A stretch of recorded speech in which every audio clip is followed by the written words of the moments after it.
Bonjour à tous. Écoutez, depuis un certain temps, j'ai un projet qui me trotte dans la tête. Ceux qui me connaissent un peu savent qu'il y en a plusieurs, en tout cas, qui sont venus pendant 10 ans, de l'an 2000 à aller jusqu'à l'an 2010. J'ai dispensé un peu partout dans le diocèse de Gatineau-Hall, dans des églises catholiques ici, un enseignement biblique. Je donnais des cours de Bible pour essayer d'intéresser les gens à apprendre à connaître un peu plus le Seigneur Jésus-Christ, à apprendre à connaître un peu plus la Bible, à apprendre à connaître, non seulement connaître, mais comprendre leur foi, comprendre qu'est-ce qu'ils croient puis pourquoi ils croient. Alors, je faisais un travail d'exposition de ce qui est dans les Écritures, les Saintes Écritures, ce qu'on appelle l'Écriture sainte, divinement inspirée de Dieu, et je l'expliquais en même temps, puis je la défendais aussi devant les attaques habituellement dont elle fait part. Aujourd'hui, on attaque beaucoup les gens qui croient en Dieu, puis principalement ceux qui croient en Jésus-Christ. Si t'es musulman, tu ne te feras pas trop attaquer. Mais si t'es chrétien, tu vas te faire attaquer, non seulement par les musulmans, mais par les athées, puis par tout le monde at large. Alors, je pense qu'on est familier avec cette réalité-là aujourd'hui.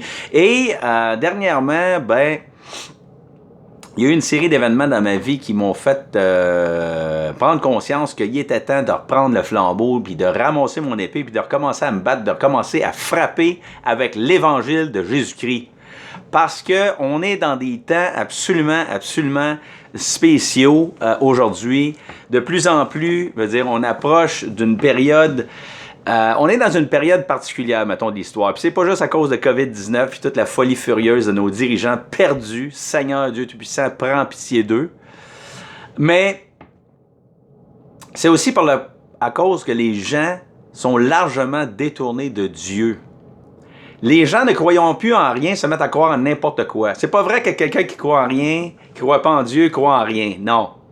C'est plutôt qu'il croit en n'importe quoi. Il va se forger toutes sortes de nouvelles croyances, puis de nouveaux dieux auxquels il va s'agenouiller. Il va s'agenouiller devant ces dieux-là. C'est ça qui arrive. C'est ça qu'on voit se passer aujourd'hui dans notre société supposément rendue athée ou plus ou moins croyante, en tout cas qui ne croit plus dans le Dieu chrétien, dans le Dieu annoncé par le Seigneur Jésus-Christ. Et je me suis inspiré un peu pour ces séries d'enseignements. Ça va être un peu d'enseignement, un peu de prière, un peu de tout mélanger. Parce qu'il faut trouver l'espérance, il ne faut pas perdre l'espérance, il ne faut pas désespérer, même en des temps difficiles, en des temps de persécution, en des temps où on se fait opprimer psychologiquement avec toutes les mesures présentement face à cette épidémie de fous, là. Et notre propre gouvernement se met à nous opprimer psychologiquement, c'est vraiment le comble, le bout du bout, mais en tout cas, il reste que les chrétiens, nous autres, on a une espérance qui nous permet d'espérer au-delà de toute espérance. Et c'est le célèbre converti André Frossard, le grand André Frossard, journaliste français, qui a été converti miraculeusement comme Saint Paul dans une église en 1936. Cet homme-là, qui est un athée, communiste athée, rentre dans une église, incroyant, communiste athée, et quelques minutes plus tard, il ressort de cette église, il a rencontré Dieu, il est bouleversé, il croit. C'est incroyable. Il disait, André Frossard, il dit, la foi, c'est ce qui permet à notre raison de vivre bien au-dessus de ses moyens. C'est vrai, et la foi, c'est ce qui permet, je dirais, d'avoir une espérance contre toute espérance, une espérance même dans les temps les plus déprimants, décourageants, même si dans nos vies, il y a des temps on passe des choses extrêmement difficiles. La foi nous donne des raisons d'espérer. Sans la foi, il n'y en a pas d'espérance. Tu te mets à chuter en bas du pont, comme je dis souvent. Il ne faut pas si tu vas trouver de l'espérance sans la foi. Sans la foi incroyable qui vient du Seigneur Jésus-Christ. Alors, je me suis inspiré beaucoup pour cet enseignement-là de la lettre de Saint Paul, la deuxième lettre de Saint Paul à Timothée. Timothée qui est un gars assez jeune dans l'Église, qui a des fonctions auxquelles Paul a confié des fonctions d'enseignant et il était en responsabilité dans l'Église. Puis il dit à Timothée, il dit au chapitre 1 et au verset 6, il dit, pour cette raison, je t'invite, Timothée, à réveiller en toi le souvenir de la grâce du don de Dieu qui est en toi par l'imposition de mes mains. Non, Dieu ne nous a pas donné un esprit de lâcheté, mais un esprit de puissance, d'amour et de maîtrise de soi. Sois sans honte du témoignage à rendre à notre Seigneur ou de moi son prisonnier. Souffre plutôt avec moi pour la prédication d'Évangile, conformément à la puissance de Dieu qui nous a libérés et qui nous a appelés d'un saint appel, non pour nos réalisations à nous, mais pour lui, pour son objectif à lui, et à la grâce qu'il nous a accordée à travers le Christ Jésus avant même les temps, pour toujours, une grâce divulguée aujourd'hui à travers la manifestation de notre libérateur, notre sauveur, le Christ Jésus. Alors, il est en train de dire à Timothée, là, réveille-toi, Timothée. Je t'invite à réveiller en toi le souvenir de la grâce du don qui t'a été fait. Réveille-toi, tombe pas endormi. Et c'est ça, les chrétiens, on a tendance à tomber endormi parce qu'on ne se tient pas assez proche de la parole. Souvent, on s'éloigne de cette parole. Puis, le fait de l'éloignement de cette parole-là, ça explique la situation dans laquelle se trouve une grande majorité d'églises aujourd'hui. Puis je vais vous dire, c'est un scandale, c'est scandaleux.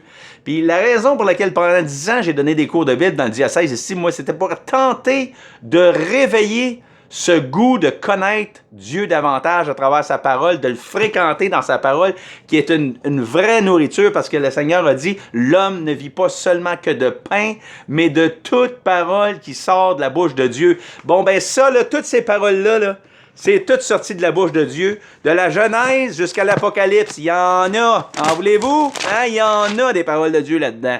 Donc, on a de la nourriture, cette là. On en a pour se nourrir, et ça nourrit vraiment quand on se met à se partager cette parole de Dieu-là, à la lire, à la méditer et à la approfondir pour mieux la comprendre. Parce que là, on commence à entrer dans l'esprit même de Dieu. Il nous communique sa pensée ici. Dieu nous communique ses idées, sa pensée, son plan pour nous, pour notre existence, les façons dont il faut vivre dans le monde, les choses dont il faut s'armer, s'équiper pour résister aux ruses du diable, etc., etc., puis passer à travers cette vie et triompher de toutes les épreuves qui peuvent nous tomber dessus. Bon, ben raison de plus pour se rapprocher de cette parole. Puis vous savez, moi, les gens qui me connaissent, vous savez, je suis un catholique convaincu. Je suis un catholique absolument convaincu. Mais vous savez en même temps, si vous êtes de la même région que moi, le diocèse de Gatineau-Hall, et même partout à travers le Québec, la situation est pas mal la même. Cette église est devenue non seulement une église d'hérétiques, c'est-à-dire une église qui enseigne même plus les bases de la foi, mais c'est une église qui est rendue encore plus loin que l'hérésie, qui est rendue à l'apostasie, c'est-à-dire qu'elle renie le Seigneur lui-même et ce qu'il a demandé à son église de faire, parce que tout ce qu'il a demandé à faire, son église va le faire. Puis quand son église cesse de le faire, c'est parce qu'elle croit plus qu'il est bon d'écouter la parole de son Maître et Seigneur et Sauveur, Jésus-Christ. Et c'est quoi le mandat de l'Église? C'est quoi le mandat de l'Église? Hein? C'est quoi le mandat? Le Seigneur, il a laissé une mission, une grande mission, à laquelle il a dit qu'il était pour être avec son Église jusqu'à la toute fin des temps. Il a dit, allez de par le monde entier, prêchez l'Évangile à toute créature. Faites des disciples, baptisez-les au nom du Père et du Fils et du Saint-Esprit. Et moi, je suis avec vous chaque jour jusqu'à la fin des temps. Matthieu, chapitre 28. Ça veut dire quoi, ça? Ça veut dire dans votre mission, Église, dans ta mission que je te confie, d'aller annoncer la parole à toute créature. Mes paroles à moi, Jésus-Christ. Mon enseignement à moi, Jésus-Christ. Annoncer ça, c'est ta mission, c'est ton mandat. Et ça va durer jusqu'à la fin des temps. Parce que moi, je suis avec toi. Je suis avec vous, mon Église, dans ce mandat d'annoncer la parole de Dieu, de prêcher la vérité. Chaque jour, jusqu'à la fin des temps, je n'arrêterai jamais d'être avec vous mais si et seulement si vous faites ce que je vous ai demandé. Donc, si vous êtes en train d'accomplir ce mandat d'annoncer la parole de Dieu et de faire des disciples en les baptisant au nom du Père, du Fils et du Saint-Esprit et que vous prenez peine de partager ma parole et de la proclamer et de la propager partout dans le monde. Mais si vous ne faites pas ça, si à la place vous vous amusez à faire des réunions de salon ou dans des sous-sols d'église, puis de faire des études sur l'état actuel du diocèse et voyons comment pourrait-on donc peut-être se rassembler en synode et réfléchir davantage sur notre condition aux églises qui ne cessent de fermer et les églises qu'on doit vendre maintenant parce qu'il n'y a plus personne dedans, parce qu'on prêche plus rien, parce qu'on dit plus rien qui dérange, parce qu'on n'a plus de sel, on a perdu notre sel, on s'est affadi! On s'est affadi parce qu'on ne croit plus à ça ici. On n'a plus la foi en ça, la parole de Dieu. Alors on s'éloigne de ça, puis on commence à parler de toutes sortes d'autres affaires. Puis là, on devient fade, mes amis, mais fade. Et vous vous dites, j'ai mangé un repas fade, un repas pas assaisonné. C'est-tu assez plate, un peu? Tu manges, hein? Ça coûte rien. Ah, ben, là. Puis là, tu manges, mais ça n'a pas de goût. T'as le goût de cracher ça. Alors, c'est ça qu'on est devenu.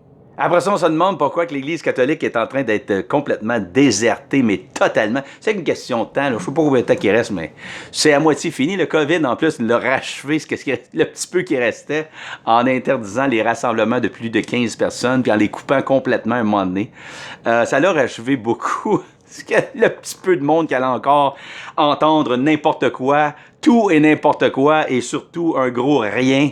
De proclamer. Il n'y avait rien de proclamer. On parle de la pluie puis du beau... C'est juste pour dire si on ne parle pas de la pluie puis du beau temps dans les homélies catholiques. Mes très chers frères, voici la lecture de la lettre de Paul au Timothée.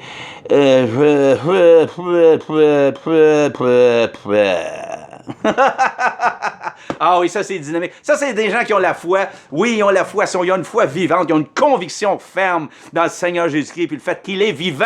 Mais Dieu est vivant, messieurs les morts, messieurs les évêques puis les prêtres morts, avec la foi morte, avec pas une seule once de foi surnaturelle. J'ai des petites nouvelles pour vous autres. Dieu est aussi vivant qu'il l'a toujours été. Il est éternellement vivant depuis le début du temps, depuis le début de la création.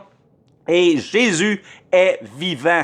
Notre Seigneur, notre Sauveur est vivant. Il est agissant. Il agit maintenant dans les enfants qui osent mettre leur foi en lui et qui osent avancer avec sa parole et qui ne reculent pas devant le monde, puis qui n'ont pas pactisé avec le monde. Parce que la raison pour laquelle l'Église s'est tue et n'a plus rien à dire, c'est parce qu'elle a tellement pactisé, s'est tellement mélangée avec l'esprit du monde qu'elle l'a épousé, l'esprit du monde. Et quand tu épouses l'esprit du monde, t'es fait, t'es fini comme Église. T'as beau avoir le nom catholique, puis je sais qu'il y a bien des gens qui vont dire « Mais l'Église catholique, mais c'est la véritable Église, elle a tous les sacrements, etc. » Et oui, je suis d'accord avec vous.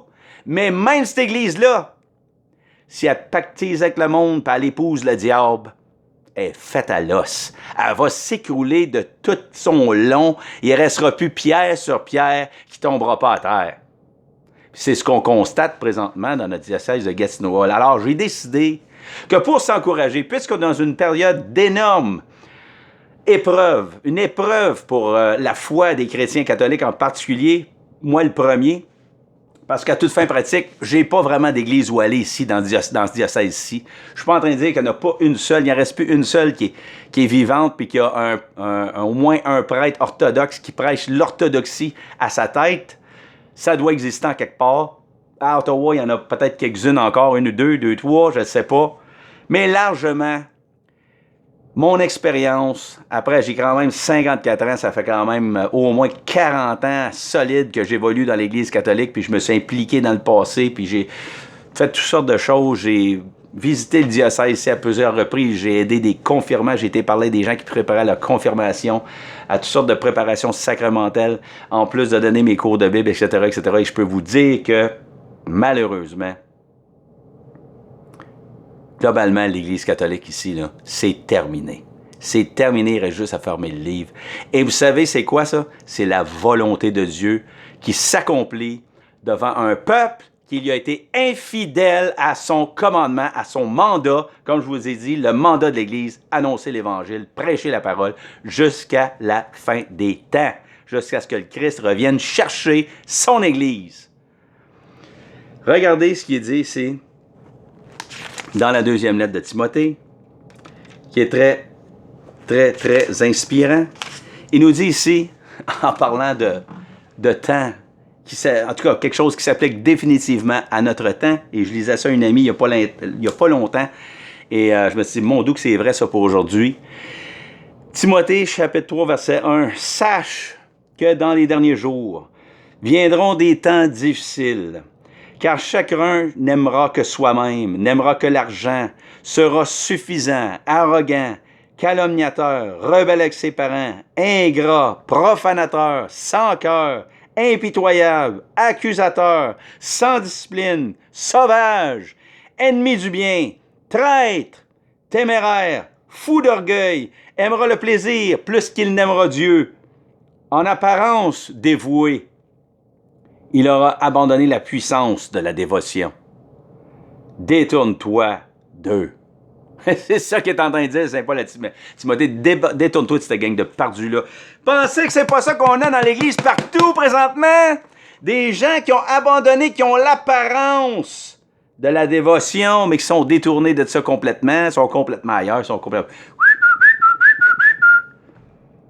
Ils n'ont pas les yeux rivés dans la parole de Dieu. Ils ont les yeux rivés sur toutes sortes d'autres affaires à la mode. C'est quoi qui est à la mode qu'on pourrait faire, qu'on pourrait prêcher, qui attirerait peut-être les jeunes? Ah, ça va pogner ça que les jeunes vont faire ça.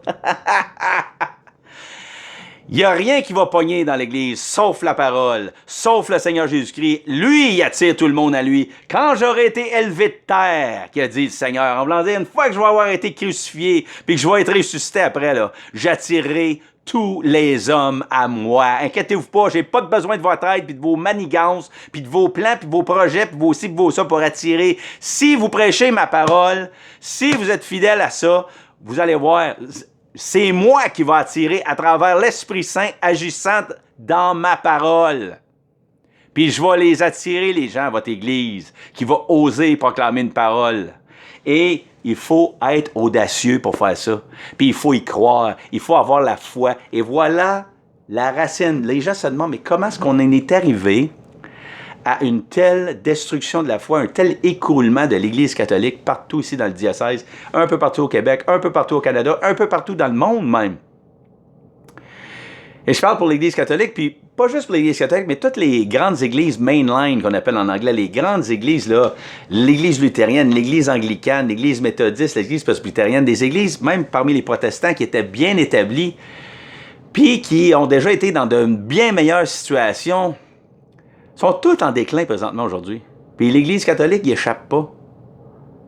Ça a beau être l'Église fondée par le Christ Jésus, là, elle n'y échappe pas plus. Elle est en déclin parce qu'elle est infidèle. Elle s'est mise à douter de ceci. Quand tu te mets à douter de ça, tu te mets à écouter le diable lui-même. Puis si tu te mets à écouter le diable, il va te cribler comme du froment, il va te démonter, il va te casser, il va te briser, il va te mettre par terre. Notre mère à tous, Ève, Adam et Ève, vous savez la première histoire dans le récit de la Genèse? Il y a énormément à méditer sur cette petite histoire très simple. Qu'est-ce qui est arrivé? Il était avec Dieu, dans le paradis, vivait de la foi, vivait de la confiance en leur Créateur. Le Créateur leur avait donné la vie, Dieu leur avait donné la vie, ils étaient dans un état bien heureux avec lui, en relation avec lui, en communion avec leur Créateur. Ils marchaient dans le jardin, ils avaient accès à quasiment tous les arbres fruitiers qu'il y avait là. Ils étaient dans la joie, jusqu'au jour où Satan s'approche de Ève et il dit t'as une minute, Ève, toi là, Dieu a-t-il vraiment dit telle affaire? Puis en plus, écoutez bien comment est-ce qu'il est rusé, le diable. Ce qu'il dit dans Genèse, c'est Dieu a-t-il vraiment dit que vous ne pouviez pas manger de tous les arbres du jardin? Donc, il cite mal ce que Dieu avait dit. Dieu avait dit, vous pouvez manger de tous les arbres, sauf un, l'arbre de la connaissance du bien et du mal. Là, le diable, il essaie de twister un peu, jouer avec la parole de Dieu, de la citer, mal la citer. Dieu a-t-il vraiment dit que vous ne pouviez pas manger de tous les arbres? Ah, le torieux, il essaie de vous empêcher d'avoir du fun. Tu sais, c'est ça qu'il essaie de... il essaie d'insinuer, là, il essaie d'insinuer le doute. Puis il cite mal la parole de Dieu en plus pour encore plus mélanger Ève. Puis là, elle dit non, on a le droit de manger de tous les arbres, sauf de un. Puis là, il dit non, écoutez, là, c'est pas vrai que ce qu'il vous a dit que vous n'avez pas le droit de manger ça, là. Elle dit oui, elle dit si on mange de celui-là, on va mourir. Ben non, vous mourrez pas, voyons donc. Avec là, Satan dit, fait de Dieu un menteur, fait de sa parole un mensonge, sème le doute sur sa parole et même accuse sa parole même d'être un mensonge, alors que c'est lui le menteur. Et aujourd'hui, les églises doutent de ça. Ils se mettent à penser que cette parole-là, c'est pas vraiment la parole de Dieu. Ils doutent de ça. Ils pensent que c'est un mensonge, c'est un tissu de choses fabriquées par l'homme. Ben, la minute que tu rentres là-dedans, puis l'exégèse moderne dans l'Église catholique, c'est largement ça qu'elle a fait depuis les dernières 60-70 années. Elle a démoli la foi dans la parole de Dieu comme étant vraiment sa parole sainte, c'est-à-dire que ce livre-là a une origine surnaturel. Ce n'est pas juste des paroles humaines, ça a été inspiré par l'Esprit Saint. Là vient tout le problème de la foi et de l'incapacité de croire maintenant qui a envahi l'Église. Et donc, j'aimerais ça qu'on parle de ça, j'aimerais ça expliquer ça pour commencer.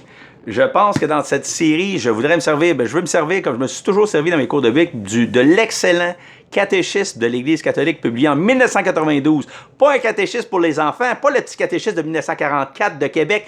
Qui est Dieu? Dieu est... Où est Dieu? Dieu est partout. Non, pas ça, là, pas les affaires de par cœur, des petites réponses courtes par cœur. Là. C'est pas ça un vrai catéchisme pour adultes. Un vrai catéchisme pour adultes expose la foi, nous dit c'est quoi qu'il faut croire et pourquoi et à quoi ça sert de croire ça.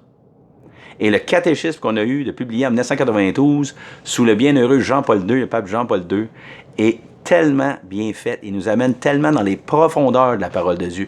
Il nous amène tellement loin dans la richesse de la connaissance de notre foi, de notre Seigneur Jésus-Christ, que je vais me servir de ce catéchisme-là pour vous exposer un peu des richesses de la Bible, pour nous faire comprendre des richesses qu'il y a dans la parole et pour qu'on puisse approfondir notre foi et se fortifier parce que nous sommes présentement, et c'est ce qui me motive principalement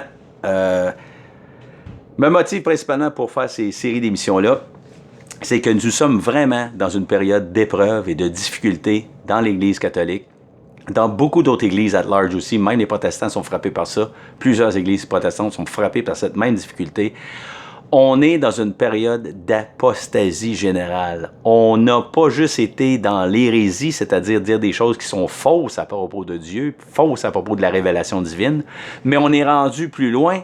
On ne croit même plus à la révélation divine, à la Bible, à la parole de Dieu, et donc à ce que Dieu lui-même est et qu'il nous révèle qu'il est dans la Sainte Écriture. Alors, si tu ne crois pas à ça, c'est bien évident. Si tu ne crois pas à ce qu'il te révèle qu'il est dans cette parole, tu ne croiras à aucune de ses promesses, tu ne croiras à aucune de ses œuvres, puis tu ne croiras pas en Jésus-Christ qui est son Fils bien-aimé, envoyé pour le salut de tous, mort et ressuscité pour notre salut. Tu ne peux plus croire à ça si tu ne crois pas à ça.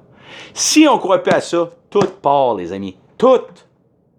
Mais le monde va dire, mais nous autres, les catholiques, on a les 7 sacrements, c'est des moyens de grâce, Dieu y agit par la grâce, Dieu y agit par ces 7 sacrements, on n'a pas à s'inquiéter. Oui, t'as à t'inquiéter, parce que même tes 7 sacrements, tu vas les perdre toutes. Toute la gang vont sacrer le camp, comme on dit en québécois, si tu perds la foi en ça. Parce que les 7 sacrements reposent sur la foi en ça, en la parole de lui. C'est lui qui nous les a donnés. Si on ne croit plus en celui qui nous les a donnés, ça ne sera pas long qu'on ne croira plus qu'ils nous ont été donnés justement par lui, ces sacrements-là. Et tout va s'écrouler. Tout est lié à la parole. C'est seulement qu'avec un retour à la parole qu'on va trouver un retour à la foi. Il n'y a pas d'autre façon. Je vous le dis, il n'y a pas d'autre façon. Et je vais vous l'expliciter dans le prochain épisode. On va entrer dans le détail de ça. On va aller voir l'article 3 du catéchisme de l'Église catholique, qu'est-ce qu'il dit à propos de l'Écriture sainte, la Sainte Écriture, et comment c'est fondamental pour retrouver les bases de notre foi, retrouver le courage, la foi, l'espérance et la charité. Alors, c'est cette série-là que je vais faire avec vous autres. Alors, j'aimerais, avant de clore, dire une prière au Seigneur, au nom du Père, du Fils et du Saint-Esprit. Amen. Seigneur Dieu, toi qui es mystère bienheureux de Trinité, toi, Seigneur, qui s'est révélé en nous par la deuxième personne de la Trinité, ton bien-aimé Fils et Seigneur Jésus-Christ, notre Seigneur et Sauveur. Dieu Tout-Puissant, je te prie d'envoyer sur nous ton Esprit pour qu'il nous fasse croire dans la foi, nous fasse espérer dans la foi, nous fasse être courageux dans la foi, nous rendre combatifs dans la foi, nous rendre des témoins, fasse de nous des témoins qu'on est appelés à être de par notre baptême, qu'on soit des catholiques baptisés ou des protestants baptisés. Nous avons à être des témoins, Seigneur Jésus, des témoins de toi. En premier lieu, la première chose, c'est être témoin de toi qui es Seigneur et Sauveur, ressuscité pour le salut de tous les hommes, mort et ressuscité pour le salut de tous. Seigneur, fais de nous des témoins, augmente notre foi, ravive la flamme dans nos cœurs, Seigneur, qui a été semé un jour, le jour de notre baptême où tu es venu nous habiter par la puissance de ton Esprit Saint. Seigneur, aide-nous à raviver ce don-là. On va tenter de le faire. Je vais tenter de le faire avec moyennant ton aide, Seigneur Dieu Tout-Puissant, pour que, ensemble, entre frères et sœurs, on puisse passer à travers cette période d'épreuve, cette période difficile où l'Église est en train de complètement disparaître puis a complètement abandonné son mandat, Seigneur. Et je prie pour tout le monde, pour que tous les chrétiens se tiennent ensemble, parce que c'est plus une question de dire « Ah ben, les autres, c'est des protestants, on va se battre contre eux autres, parce que nous autres, on est des catholiques, puis on le sait qu'on a toute la vérité, puis eux autres, ils ont juste une partie de la vérité. » Bon, vous dire une affaire pour de la vérité. Les catholiques qui écoutent ça ici. Si nous autres, les catholiques, on est convaincus qu'on a 100% de la vérité, mais qu'on y croit à 2%, puis qu'on la prêche à 0,3%, cette vérité-là, ça vaut quoi? Dites-moi, qu'est-ce qu'on va récolter comme fruit? Tandis que si le protestant, notre frère protestant d'une église protestante, il y a, je sais pas moi, 35% seulement de la vérité, mais il la prêche à 195%, puis il croit à 225%. Qu'est-ce que vous pensez qui va arriver? Qui Dieu va agréer entre les deux, pensez? Hein? Hein? Pensez-y, là. Réfléchissez-y. Pensez-y comme il faut. Et on va s'en reparler au prochain épisode, qui va être le premier épisode officiel. Là, c'était juste l'introduction, où je vous annonce un peu ce que je veux faire, pourquoi je veux le faire. Puis d'ici le prochain épisode, on va rentrer dans le vif du sujet. La Sainte Écriture, qu'est-ce que c'est? Puis pourquoi c'est si important dans la vie de l'Église? Puis pourquoi qu'il va falloir retrouver, se replonger profondément dans la Sainte Écriture et se remettre à la prêcher et à évangéliser avec la parole pour que tout se mette à renaître au lieu que ça continue à s'écrouler.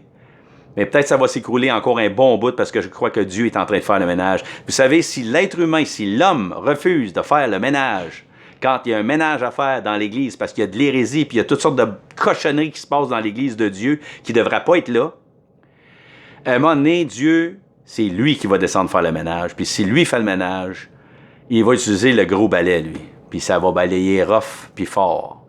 Puis il va peut-être falloir que si la bâtisse est trop encrassée, puis est trop sale, va peut-être falloir même que la bâtisse soit complètement démolie dans le processus de faire le ménage.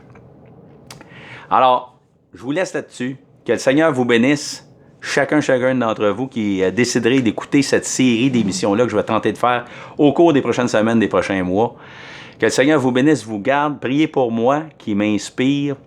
Que je puisse être inspirant pour tous ceux qui veulent se ressourcer puis qui ne savent pas où aller présentement. Ils ont soif de ressourcement, ils ont soif d'entendre la parole de Dieu. Voici venir des temps, dit le Seigneur, où ce n'est pas une faim de pain ou une soif pour de l'eau que je vais envoyer sur terre, mais une soif et une faim d'entendre la parole de Dieu.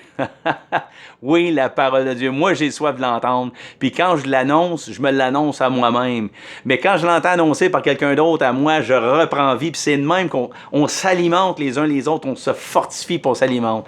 Alors, priez pour moi que le Seigneur me donne d'inspiration qui doit être. Et on se reparle à la prochaine émission, qui sera la première émission officielle de cette série sur la foi et sur la redécouverte de cette foi. D'ici là, à la prochaine tout le monde.